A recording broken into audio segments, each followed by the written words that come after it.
आता इथे एक तुमचे जे विरोधी उमेदवार आहेत त्यांच्याकडनं आता एक मुद्दा आहे की बाहेरचा विरुद्ध भूमिपुत्र, त्याचा तुम्हाला फटका बसतोय काही मतदारसंघात फिरताना जाणवत आहे?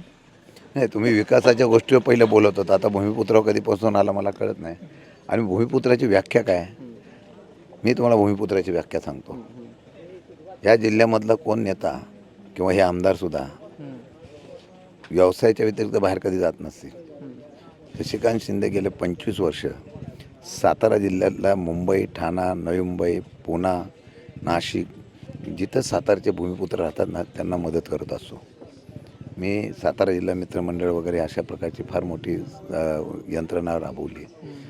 उद्देश एवढाच असतो, पदाचा वापर त्या ठिकाणी त्या आमच्या भूमिपुत्राला व्हावा. आणि मी ते काम करतो आहे. म्हणून पुण्याला पण बघा, निगडीला आता यशवंतराव चव्हाणांचं मोठं स्मारक होतं आहे. म्हणजे भूमिपुत्राची व्याख्या मग ते कुठे खटावचे आहेत? मग कोरेगावचे भूमिपुत्र होतात का? बाहेरून आलेली जी लोकं असतात इथं खेड वगैरे आजूबाजूच्या आमच्या संगमनगर, संभाजीनगर, कोडोलीला वगैरे राहणारी, कोरेगावला राहणारी लोकं बाहेरून आलेले ते भूमिपुत्र होत नाहीत का? हे तरी कुठं होते? इथे हे ब्राझीलला होते. परवाच्या दिवशी फक्त आले आणि अपघाताने सर्वांनी ठरवून मला पाडायचं ठरवलं, जिल्ह्यात वाढू नये म्हणून. म्हणून अपघाताने त्यांना संधी मिळाली. संधीचं सोनं करायला पाहिजे ना. संधीचं सोनं ज्याला करता येत नाही त्याला असा उद्रेक होत असतो. हुकुमशाही, दडपशाही केंद्रातले आणि राज्यातले ज्या पद्धतीने वागतायत ना तशी गल्लीत वापरायला सुरुवात केली. गरिबांना कायद्याचा धमकी द्यायची, कायद्याचा धाक दाखवायचा आणि राजकारण करायचं. मग त्यामुळे त्यांना आता कळून चुकलेलं आहे. लोक आता उलटी झाली आहेत. मला भूमिपुत्र म्हणून हाकतात. खरं ते भूमिपुत्र नाही. भूमीतल्या राहणाऱ्या तरुणांवर केसेस टाकायच्या, भूमीतल्या राहणाऱ्या गरिबावर, महिला भगिनीवर दुकानं असतील तर त्यांच्यावर जप्ती करायला लावायची. त्याला भूमिपुत्र म्हणत नाही, त्याला कुपुत्र म्हणतात. त्यांचं असंही अजून एक म्हणणं आहे की तुम्ही इथे सत्तेत होतात 10 वर्ष आमदारकीच्या आधी, म्हणजे पडण्याच्या आधी, पण तुमच्याकडे आज सांगता येतील असे कामं नाही आहेत. त्यांच्याकडे कामं आहेत, आम्ही रस्ते केले, हे ते सगळं सांगतायत. कसले रस्ते केले? ह्या प्रमुख रस्ते नॅशनल हायवे माझ्या रिव्हॉल्वर झाले. इरिगेशनची कामं आत्ता जी चालू आहेत ते सगळे माझ्या खात्याच्या वेळेला झालेले. त्यांच्याकडून यादी काढा. सुप्रमा आत्ताशी मंजूर झालेली आहे. पैसे माझ्या कामातून झालेले आहे. फक्त यांनी टेंडर काढताना फक्त त्यांना मिळवायची. विकास कामं फक्त सिमेंटचे रस्ते करायचे. ते रस्ते म्हणजे काय? स्वतःची कंपनी काढून त्यामध्ये पार्टनरशिपमध्ये त्यांनी कामं सुरू केली. बरं, विकास कामं म्हणजे काय हो? 10 वर्षामध्ये सांगावं. शशिकांत शिंदेने किती विकास कामं केली? 25 वर्षाचा मला राजकारणातला आणि त्या क्षेत्रातला अनुभव आहे. कुठून कसे निधी आणायचा, काय बोलवायचा, कुठून पैसे आणायचे. आता काय झालं, यावेळेला त्यांना फक्त का जास्त पैसे मिळाले रस्त्याला वगैरे?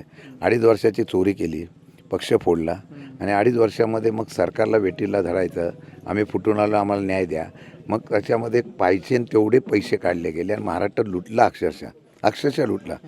तुम्ही माझ्या उपरोक्ष जाऊन जेवढी त्यांनी विकास कामं केली त्यांच्या टेंडर प्रोसिजर काढा आणि त्यांचा विचार करून तुम्ही काढा. त्यात जर तुम्हाला अभाव दिसले नाहीत आणि त्या भ्रष्टाचार झाला दिसला नाही तर मी पाहिजे ते हरेल. ह्याला विकास म्हणत नाही. जनतेचे पैसे फक्त कायद्याच्या चौकटीतल्या फ्रेममध्ये बसवून लुटायचे. हा नवीन पॉईंट आहे. इथेच नव्हे, महाराष्ट्रामध्ये हा महायुतीच्या प्रत्येक या ठिकाणी पाहायला मिळतो. तुमच्या मतदारसंघातली शेवटचे 1-2 प्रश्न घेतो फक्त. तुमच्या मतदारसंघातली लढाई अत्यंत, म्हणजे आता तुम्ही दौरे करताय, हे करताय, पण मुद्द्यांची लढाई आता काही ठिकाणी मुद्द्यावर पण गेलेली दिसते आहे. मागे त्या स्टेटसवरनं एक प्रकरण झालं, त्यात कार्यकर्त्यांचे संघर्ष राडे होत आहेत. तर हे मुद्द्यावर का चाललं आहे? आताही सांगतो, माझा तो स्वभाव नाही. मी माणसांच्या प्रेमाने, मग शत्रू असला तरी प्रेमाने जिंकायचा प्रयत्न करतो.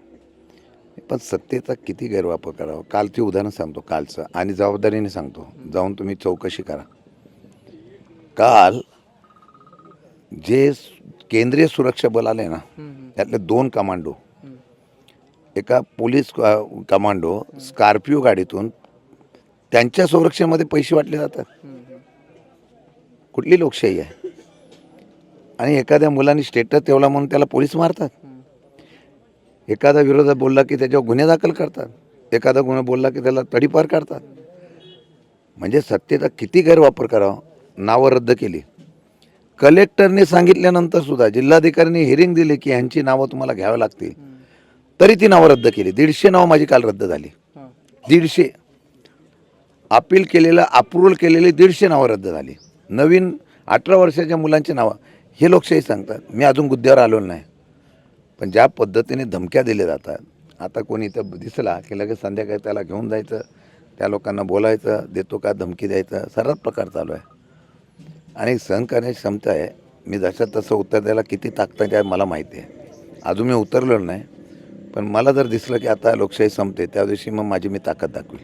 पण आता हे यादीतून नावं वगळणे वगैरे हे जे होत आहे, लोकांमध्ये पण याचा राग असेल. 100% तुम्ही निवडणूक आयोगाकडे तक्रार केली? केली आहे, ऑनलाईन केली, सगळं केलं आहे. बघू आता काय कारवाई करतायत ते. 100% लोकांमध्ये उद्रेक आहे. मी निमित्त आहे. मी तुम्हाला सांगतो, मी लोकसभा निवडणूक झाल्यानंतर माझ्या नेत्याने मला सांगितलं होतं, तू काळजी करू नको.